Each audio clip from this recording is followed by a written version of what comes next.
भाग्य का लिखा कभी नहीं मिटता। हर किसी मनुष्य का भाग्य भगवान के सा रचता है।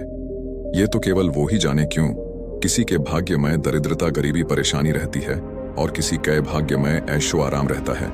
जैसा इंसान का भाग्य वैसा ही उसका जीवन रहता है। क्या भाग्य का लिखा भी कभी बदलता है?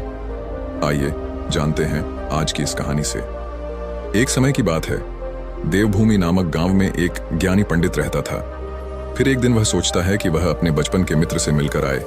फिर वह अगले ही दिन अपने मित्र से मिलने उसके गांव जाने लगता है। उसका वह दोस्त बचपन से ही एक पैर से अपाहिज और जुबान से गूंगा था। उस पंडित के गांव से उसके दोस्त का घर लगभग काफी दूर था। वहां जाने के लिए बीच बीच में कई छोटे बड़े गांव पड़ते थे। पंडित रास्ते से अपनी खुशी में चल रहा था, क्योंकि वह बड़े दिनों के बाद अपने दोस्त से मिलने जा रहा था। चलते चलते उसकी मुलाकात एक व्यक्ति से होती है, तो वह व्यक्ति भी पंडित के साथ सफर में चलने लगता है। उस आदमी को देखकर पंडित सोचने लगता है, चलो अच्छा हुआ, रास्ता आसानी से कट जाएगा। और पंडित खुशी से उसे व्यक्ति को उसका नाम पूछता है, तो उस व्यक्ति ने अपना नाम धर्मराज बताया। पंडित को यह नाम कुछ अजीब सा लगा, लेकिन उन्होंने नाम के विषय में कुछ ज्यादा उचित नहीं समझा। अब धीरे धीरे दोनों साथ चल रहे थे। तभी रास्ते में एक छोटा गांव आता है। गांव का प्रवेश द्वार आते ही धर्मराज ने पंडित जी से कहता, आप आगे चलो, मुझे इस गांव में एक कार्य है, मैं वह कार्य समाप्त कर आगे आपसे मिलता हूं। पंडित कहता है ठीक है, और वह वहां से चलने लगते हैं। कुछ ही देर बाद खबर फैली कि किसी व्यक्ति को बैल ने कुचल दिया है। जैसे ही बैल ने उसे व्यक्ति को कुचल दिया, ठीक कुछ देर बाद ही धर्मराज पंडित के पास वापस आ जाता है। फिर दोनों चलना शुरू कर देते। चलते चलते वह दोनों एक गांव के मुख्य द्वार पर पहुंच जाते हैं। गांव के बाहर एक बहुत ही बड़ा और आलीशान एक घर दिखाई देता है। वहां पर आराम करने की सुविधा काफी बढ़िया लग रही थी। पंडित के दोस्त का घर अभी भी वहां से दूर था, और रात होने के कारण पंडित धर्मराज से कहते हैं, रात होने वाली है, सारा दिन सफर करने से तुम भी थक गए होंगे और भूख भी लग रही होगी, तो यहाँ पर हम भोजन करके यहाँ पर ही विश्राम करते हैं और आगे का सफर हम अगली सुबह जारी रखेंगे। धर्मराज ने कहा, ठीक है, मुझे भी यहाँ पर किसी को कुछ पैसे देने हैं, तुम भोजन करके आराम करो, मैं थोड़ी देर बाद आकर भोजन कर लूंगा। इतना कहकर वह वहां से चला जाता है, लेकिन उसके जाते ही कुछ देर बाद गांव में धुआं उठता हुआ दिखाई देता है, और देखते ही देखते पूरे गांव में आग लग जाती है। पंडित ने हैरानी से सोचा, यह धर्मराज कुछ तो गड़बड़ है, वो जहां पर भी जाता है कोई ना कोई अनहोनी जरूर हो जाती है। ये व्यक्ति कुछ तो अजीब है। लेकिन फिर भी पंडित जी ने धर्मराज से कुछ पूछना उचित नहीं समझा। अगले दिन सुबह होते ही दोनों फिर से अपनी यात्रा शुरू कर देते हैं। कुछ समय बाद आगे और एक गांव आ जाता है। धर्मराज ने फिर पंडित से कहा, आप आगे चलिए, मुझे इस गांव में अपने मित्र के भाई से मिलने जाना है, मैं उससे मिलने के बाद आपको आगे रास्ते में मिलूंगा। यह कहकर धर्मराज वहां से चला गया, लेकिन पंडित इस बार आगे नहीं गया। वह वहीं खड़ा होकर धर्मराज को देखने लगता है कि वह कहां पर जाता है और क्या करता है। तभी थोड़ी देर बाद लोगों की चिल्लाने की आवाज सुनाई देने लगी कि एक व्यक्ति को सांप ने काट लिया है और उसकी मृत्यु हो गई है। ठीक उसी समय धर्मराज फिर पंडित के पास पहुंच गया, लेकिन इस बार पंडित से रहा नहीं गया और उसने धर्मराज से पूछ लिया कि तुम जिस भी गांव में जाते हो वहां कोई ना कोई अनहोनी जरूर हो जाती है, क्या तुम मुझे बता सकते हो ऐसा क्यों हो रहा है? तब धर्मराज मुस्कुराते हुए पंडित जी से पूछने लगता है, आप तो मुझे बहुत ज्ञानी मालूम पड़े थे, इसलिए मैं आपके साथ चलने लगा था, क्योंकि ज्ञानियों का साथ बहुत अच्छा होता है, परंतु आप अभी तक नहीं समझ पाए कि मैं कौन हूं। पंडित ने कहा, मुझे पहले से ही शंका थी, तुम कोई आम व्यक्ति नहीं हो, अगर आप ही अपना परिचय देते तो मुझे आसानी हो जाएगी। तब धर्मराज ने जवाब दिया कि मैं लोगों के प्राण हरने वाला यमदूत हूं और यमराज की आज्ञा से लोगों के प्राण हरण करता हूं, जिसकी उम्र पूरी हो चुकी है। पंडित को पहले से इस बात की आशंका थी, फिर भी धर्मराज के मुंह से बातें सुनकर पंडित जी कुछ क्षण के लिए घबरा गए, लेकिन फिर भी हिम्मत करके पूछते हैं कि अगर तुम सच में कोई यमदूत हो तो मुझे बताओ, अगली मृत्यु किसकी है? धर्मराज ने बड़ी सरलता से जवाब दिया कि अगली मृत्यु तुम्हारे उसी मित्र की है जिससे तुम मिलने जा रहे हो, और तुम ही उसकी मृत्यु का कारण बनोगे। यह बातें सुनकर पंडित सहम गया और सोच में पड़ गया कि अगर सच में यह यमराज का भेजा हुआ दूत, तो उसकी बात भी सच होगी और उसके कारण मेरे बचपन के सबसे अच्छे मित्र की मृत्यु हो जाएगी, तो अच्छा ही होगा कि मैं उससे मिलने की बजाय वापस अपने घर चला जाऊं। कम से कम मैं अपने मित्र की मृत्यु का कारण तो नहीं बनूंगा। धर्मराज ने मुस्कुराते हुए कहा, तुम जो सोच रहे हो वह सब मुझे पता है, मगर तुम्हारे अपने मित्र से मिलने जाने से नियति नहीं बदल जाएगी। तुम्हारे मित्र की मृत्यु तो निश्चित है और वह आगे ही कुछ फलों में घटित होने वाली है। महाकाल के मुंह से ऐसी बातें सुनकर पंडित को झटका लगा, क्योंकि महाकाल ने पंडित के मन की बातें पढ़ ली थीं, जो कि एक सामान्य व्यक्ति के लिए संभव नहीं है। अब पंडित को विश्वास हो गया कि यह धर्मराज सचमुच यमदूत ही है। जब पंडित को यहां पूर्ण विश्वास हो गया कि धर्मराज सच में यमदूत है, तो वह घबरा गया। अपने मित्र की मृत्यु का कारण नहीं बनना चाहता था, इसीलिए वह पलटकर अपने गांव की तरफ वापस जाने लगा। लेकिन जैसे ही पंडित वापस जाने के लिए मुड़ा, उसने देखा कि उसका मित्र तेजी से उसकी तरफ चला आ रहा है, जो कि पंडित को देखकर अत्यंत प्रसन्न दिखाई पड़ रहा था। अपने मित्र के आने की गति को देखकर पंडित को ऐसा लगा कि जैसे उसका मित्र काफी देर से उसका ही पीछा कर रहा था। लेकिन वह बचपन से ही गूंगा है और पैर से भी लंगड़ा था, इसलिए ना तो वह पंडित को आवाज देकर रोक पाया था और ना ही उस तक पहुंच पा रहा था। लेकिन जैसे ही वह पंडित के पास पहुंचा, अचानक ही जमीन पर गिर पड़ा और उसकी मृत्यु हो गई। पंडित एकदम से हक्का बक्का होकर धर्मराज की ओर देखने लगा, जैसे कि वह पूछना चाह रहा हो, आखिर क्या हुआ। धर्मराज पंडित के मन में उठे हर प्रश्नों को समझ गया और बोला, तुम्हारे मित्र ने पिछले गांव में ही तुम्हें देख लिया था और मैं वहीं से ही तुम्हारा पीछा कर रहा था, लेकिन गूंगा और लंगड़ा होने की वजह से वहां तुम तक नहीं पहुंच पाया। उसने अपनी पूरी ताकत लगाकर तुम तक पहुंचाने का प्रयास किया, लेकिन बुढ़ापे में बचपन जैसी ताकत नहीं होती, इसलिए उसे दिल का दौरा पड़ गया और यही उसकी मृत्यु का कारण बन गया। वह तुमसे मिलने के लिए अपनी सीमाओं को तोड़कर तुम्हारे पीछे भाग रहा था, इसीलिए अपने मित्र की मृत्यु का कारण भी तुम ही कहलाओगे। अब पंडित को पूर्णतः विश्वास हो गया कि धर्मराज यमदूत है और उसका कार्य जीवों के प्राण हरण करना है। लेकिन पंडित एक समझदार व्यक्ति था। वह यह भी जानता था कि मृत्यु पर किसी का वश नहीं है, सबको एक ना एक दिन मरना ही है। यही सोचकर उसने अपने आप को संभाल लिया और अचानक ही पंडित के मन में अपने मृत्यु के बारे में पूछने की भी इच्छा हुई और धर्मराज से पूछने लगा कि जब मृत्यु मेरे दोस्त की होनी थी तो तुम मेरे साथ क्यों चल रहे थे।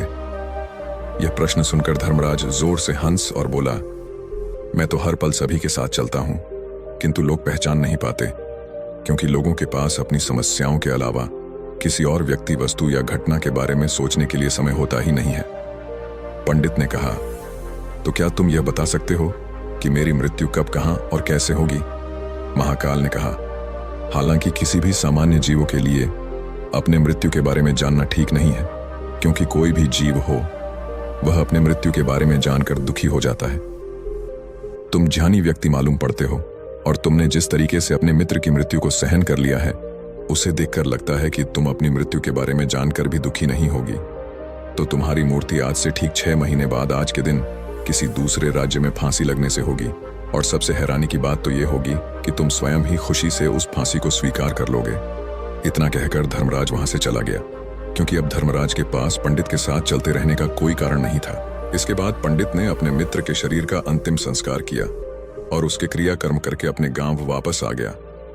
लेकिन कोई व्यक्ति कितना भी ज्ञानी क्यों ना हो, अपनी मृत्यु के बारे में जानकर दुखी तो होता ही है और मृत्यु से बचने का कोई ना कोई उपाय भी खोजता है। तो पंडित भी इसी तरह बचने का उपाय सोचा। पंडित ने भी वही किया। क्योंकि पंडित विद्वान था, इसलिए उसकी पहचान उस राज्य के राजा तक थी। पंडित ने सोचा कि राजा के पास तो कई सारे ज्ञानी मंत्री हैं, वह मेरी मृत्यु से संबंधित समस्या का कोई ना कोई समाधान निकाल ही लेंगे। पंडित यही सोचता हुआ राज दरबार में पहुंच जाता है और राजा से सारी घटना के बारे में बताता है। राजा ने अपने मंत्रियों को सारी समस्या बताई और उनसे सलाह मांगी। अंत में सभी कितने विचार विमर्श करके कहा, अगर पंडित की बात सही है तो उसकी मृत्यु भी 6 महीने बाद ही होगी, लेकिन मृत्यु तो तब होगी जब वह किसी दूसरे राज्य में जाएगा। यदि वह किसी दूसरे राज्य में जाए ही ना तो मृत्यु नहीं होगी। मंत्रियों की सलाह राजा को भी सही लगी। इसके बाद पंडित ने रहने की सारी व्यवस्था महल में ही कर ली। राजा के आदेश के बिना उसे पंडित के किसी को भी नहीं मिलने दिया जाता था, लेकिन पंडित कहीं भी जा सकता था, ताकि पंडित को ना लगे कि वह राजा के कैद में है। परंतु पंडित डर के मारे स्वयं ही कहीं आता जाता नहीं था। धीरे धीरे महीने गुजर गए और पंडित की मृत्यु का समय नजदीक आने लगा और अत्यंत वह भी दिन आ गया जिस दिन पंडित की मृत्यु होनी थी। तो उसे दिन पंडित की मृत्यु होनी थी। उसी रात पहले पंडित डर के मारे जल्दी सो गया, ताकि जल्दी से वह रात बीत जाए और अगला दिन आ जाए, ताकि मृत्यु टल सके। लेकिन पंडित को नींद में चलने की बीमारी थी और अपनी बीमारी के बारे में वह स्वयं ही नहीं जानता। तो फिर राजा मंत्री या किसी वेद को इसके बारे में बताने का कोई प्रश्न ही नहीं उठाता। पंडित अपने मृत्यु को लेकर बहुत चिंतित था। वहां पिछले कई दिनों से ठीक से सो भी नहीं पा रहा था, और नींद में चलने की बीमारी भी तभी होती है जब व्यक्ति को ठीक से सो नहीं पा रहा हो। तो उसे रात भी पंडित को नींद में चलने का दौरा पड़ा। वह उठा और महल से निकलकर अस्तबल में गया, क्योंकि पंडित राजा का खास मानता। इसलिए कोई भी पहरेदार ने उसे नहीं रोका और न ही किसी तरह की कोई पूछताछ की। अस्तबल में पहुंचकर वह सबसे तेज चलने वाले घोड़े की पीठ पर सवार होकर नींद में ही अपने राज्य की सीमा से बाहर दूसरे पड़ोसी राज्य में चला गया। इतना ही नहीं, वहां दूसरे राज्य में जाकर राजा के महल में पहुंच गया। उसे महल के पहरेदारों ने भी नहीं रोका और ना ही पूछताछ की। सभी लोग रात्रि के अंतिम प्रहार होने के कारण गहरी नींद में थे। वह पंडित सीधे राजा के सैन्य कक्ष में पहुंच गया और राजा रानी सो रहे थे। वहीं पर पंडित भी जाकर सो गया। सुबह हुई तो राजा ने पंडित को रानी के बगल में सोया हुआ देखा तो वह बहुत क्रोधित हुआ। राजा ने पंडित को कैद करने का आदेश दिया। पंडित गिरफ्तार हो गया, लेकिन पंडित तो बहुत चक्का था। उसे तो कुछ समझ नहीं आ रहा था कि आखिर वह दूसरे राज्य में और राजा सैन्य में कैसे पहुंचा। लेकिन वह उसकी यह सब सुनने वाला कोई नहीं था। राजा ने पंडित को दरबार में पेश करने का आदेश दिया। कुछ देर बाद उसे पंडित को दरबार लाया गया। पंडित को देखते ही राजा इतना आग बबूला हो गया कि उसे फांसी पर चढ़ा देने का हुक्म सुना दिया। फांसी की सजा सुनकर पंडित कब गया, लेकिन फिर भी थोड़ी सी हिम्मत जताकर राजा से बोला, है महाराज, मैं नहीं जानता कि मैं राजमहल कैसे पहुंचा। मैं यह भी नहीं जानता कि आपके सामने कक्ष तक कैसे आए। आपके महल के किसी पहरेदार या सैनिक ने मुझे रोक क्यों नहीं। लेकिन इतना जरूर जानता हूं, आज मेरी मृत्यु होने वाली ही थी, जो आज होने जा रही है। राजा को यह बात थोड़ी अजीब लगी। उसने पंडित से पूछा, तुम्हें कैसे पता कि आज तुम्हारी मृत्यु होनी है। राजा के इस प्रश्न का जवाब में पंडित ने पिछले 6 महीने का सारा वाकया राजा को सुना दिया और बोला, महाराज, मेरा क्या, किसी भी सामान्य व्यक्ति का एहसास नहीं होगा कि राजा के सैन्य कक्षा में जाकर राजा की उपस्थिति में रानी के साथ सो जाए। राजा को पंडित की बात में थोड़ा तर्क दिखाई पड़ा, परंतु उसने सोचा कि यह मृत्यु से बचने के लिए धर्मराज और उसके द्वारा अपनी मृत्यु की भविष्यवाणी की कहानी बन रहा। हे राजा ने पंडित से कहा, यदि तुम्हारी बात सत्य है और आज तुम्हारे मृत्यु का दिन है, जैसा कि धर्मराज ने तुम्हें बताया था, आज तुम्हारे मृत्यु का कारण मैं नहीं बोलूंगा। लेकिन यदि तुम्हारी बात झूठी निकली तो निश्चित ही आज तुम्हारी मृत्यु का दिन होगा, क्योंकि जिस राज्य से पंडित आया था उसे राज्य का राजा इस राजा का मित्र था। इसीलिए राजा ने तुरंत अपने सैनिकों को पड़ोसी राजा के पास भेजकर पंडित की बात की सत्यता का प्रमाण मांगा। भेजे गए सैनिक शाम तक लौटे और उन्होंने राजा को बताया कि महाराज, पंडित जो कुछ भी कह रहा है और सब सत्य है। पड़ोसी राज्य के राजा से पिछले 6 महीने से पंडित के रहने की सारी व्यवस्था अपने ही महल में रखी थी। पंडित राजा का खास मेहमान था। कल शाम राजा आखिरी बार पंडित से उसके कक्ष में मिले थे और उसके बाद यह इस राज्य में कैसे पहुंच गया, इसकी जानकारी किसी को भी नहीं है। इसीलिए उसे राज्य के राजा के अनुसार पंडित को फांसी देना ठीक नहीं है। लेकिन राजा के सामने यह नई समस्या थी, क्योंकि उसने बिना पूरी बात जान ही पंडित को फांसी की सजा सुना दी थी। इसलिए अगर उसने फांसी नहीं दी तो राजा का वचन का अपमान हो जाएगा। लेकिन अगर राजा की बात का मान रखा जाए तो बेवजह एक निर्दोष व्यक्ति की मौत हो जाएगी। राजा ने अपने सभी मंत्रियों से इस बारे में सुझाव मांगा तो मंत्रियों ने राजा को सुझाव दिया कि महाराज, पंडित को एक कच्ची सूत के धागे से फांसी लगवा दी जाए।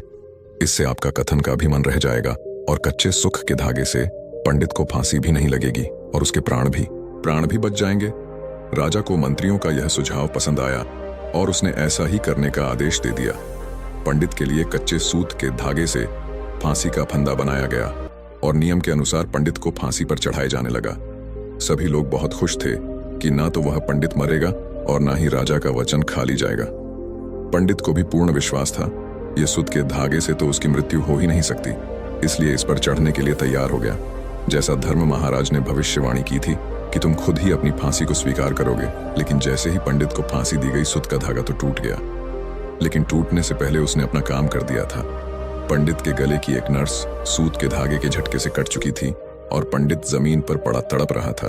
उसी पर उसके गले से खून ही खून निकल रहा था और देखते ही देखते पंडित का शरीर पूरी तरह से शांत हो गया। सभी लोग आश्चर्यचकित थे और पंडित को मारता हुआ देख रहे थे।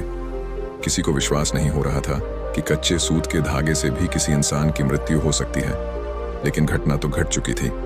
नियति ने अपना काम कर दिया था और धर्मराज की भविष्यवाणी सच हो चुकी थी।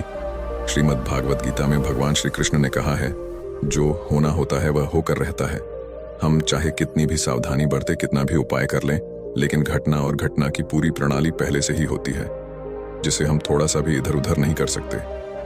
दोस्तों, शायद इसलिए ईश्वर ने हमें भविष्य जानने की